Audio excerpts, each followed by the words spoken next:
Bună ziua și bine v-am găsit la Sezon Agricol. Cum vedeți, sunt într-o livadă, este toamnă, frunzele deja au căzut și apare întrebare: facem acum tăierile sau mai așteptăm să vie iarna sau facem tăierile în primăvară?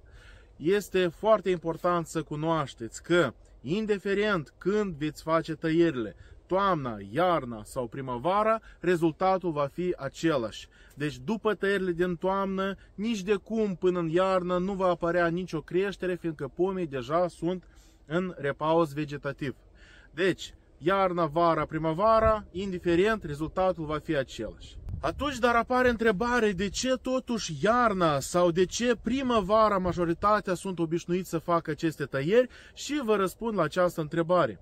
Totuși, această tradiție a început din Imperiul Sovietic, atunci când în tot sezonul de vegetație muncitorii erau prea ocupați în câmpuri cu culturile anuale, cu recoltarea culturilor multianuale, cu îngrijirea lor, cu irigarea lor, cu plantarea, cu recoltarea și așa mai departe. Deci tot sezonul vegetativ, de vegetație, oamenii erau ocupați.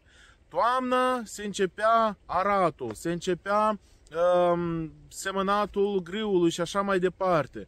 Deci când erau mai liberi, după toamnă, după aceste lucrări de arat, vinea iarnă, cădea zăpadă, veneau sărbătorile de iarnă, nimeni nu are niciun chef de lucru, toți sărbătoresc și abia după sărbătorile de iarnă, la noi se zice după Sfântul Vasile, după Anul Nou pe stil vechi, când se terminau toate sărbătorile, oamenii luau foarfeca și plecau în livadă pentru a face tăierile. Deci, din acest motiv, a apărut această tradiție de a face tăierile anume iarna și anume mai mult în a doua jumătate a iernii. Și dacă totuși să lăsăm la o parte toate aceste tradiții și să facem chiar iarna aceste tăierile, care sunt riscurile și dacă ele există atunci când noi facem tăierile la ramurile din pom? Deci există două riscuri care se pot întâmpla atunci când facem iarna tăierile și anume atunci când sunt înghețurile mai jos de minus 5, minus 6 grade Celsius. Atunci când sunt așa înghețuri, seva în subscoarța pomului se cristalizează și deci lemnul nu mai este atât de elastic. El se rupe, trosnește, dar nici de cum nu se îndoaie, nu mai este elastic. Și atunci când noi facem așa gen de tăiere, aici lemnul poate să crape din cauza că deci și-a pierdut elasticitatea. Aici lemnul poate să crape și în această crăpătură poate să intre umiditate, apă.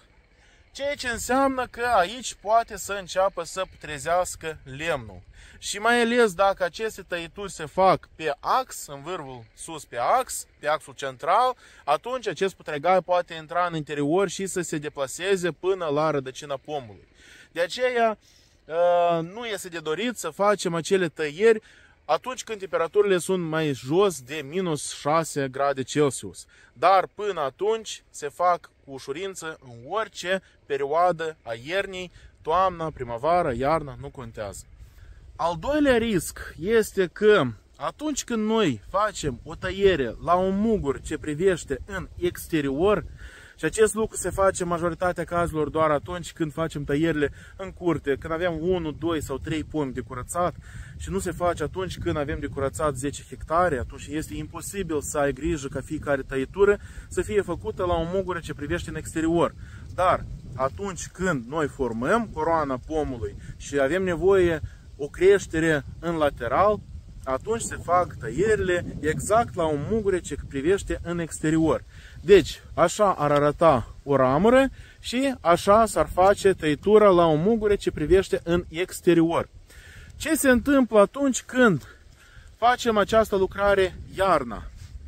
Se poate întâmpla, de fapt, dacă vom face această tăietură iarna la o mugure ce privește în exterior și peste câteva zile sau chiar în aceeași zi când au fost făcute tăieturile, temperatura aerului scade sub minus 5 grade, cum am mai spus, îngheață seva, dar în acest caz Aici din vârf, acest lăstăraș va îngheța cam 1 centimetru din vârf, respectiv va îngheța și acest mugure la care noi am făcut tăietură în lateral. Și deci în primăvară noi nu vom avea creșterea aceasta laterală pe care ne-am dorit-o, dar vom avea în altă direcție. Deci următorul mugure care va rămâne viu, acela deja va fi mugurele apical, care va crește în direcția sa. Și deci noi nu vom obține rezultatul dorit. Deci în cazul în care vom face tăierile iarnă. De aceea este recomandat de a face tăierile de formare a pomului, și anume când facem tăieturi strict la mugure ce privește în exterior, ce privește în dreapta, în stânga, în sus sau în jos, ca să dirijăm mai bine pomul, aceste tăieri totuși trebuie făcute primăvara, atunci când înghețurile deja au trecut. Deci acestea sunt practic toate riscurile care pot apărea atunci când facem tăierile iarna. Și atât. Pomul nu va muri dacă vom face tăierile toamna sau iarna. Pomul nu va îngheța de la acest lucru.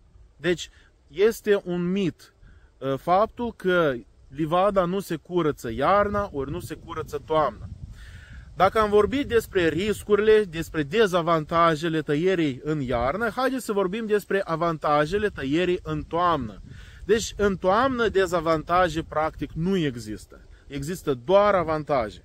Unul și cel mai important avantaj este că atunci când avem o suprafață mare de livadă, să zicem 5 hectare, 10, 20 și așa mai departe, atunci când noi trebuie să evacuăm ramurile tăiate, atunci când noi trebuie să mai facem careva lucrări în livadă, toamna este o perioadă perfectă, fiindcă solul este uscat, nu este glod, este acces ușor pentru o tehnică în livadă, temperaturile nu sunt atât de scăzute, precipitații nu sunt atât de multe, aerul este mai uscat decât iarna și deci toamna este cel mai bine să facem tăierile, se lucrează foarte ușor, foarte bine și iarna noi nu mai avem de a face nimic decât să stăm la sobă și să privim cum cade zăpada.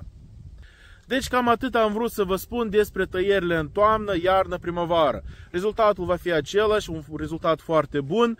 Nu vă fie frică, faceți lucrările atunci când vă este comod, ori toamna, ori iarna, ori primăvară și veți avea roade bogate. Eu vă mulțumesc pentru atenție, vă spun succes și spor la treabă!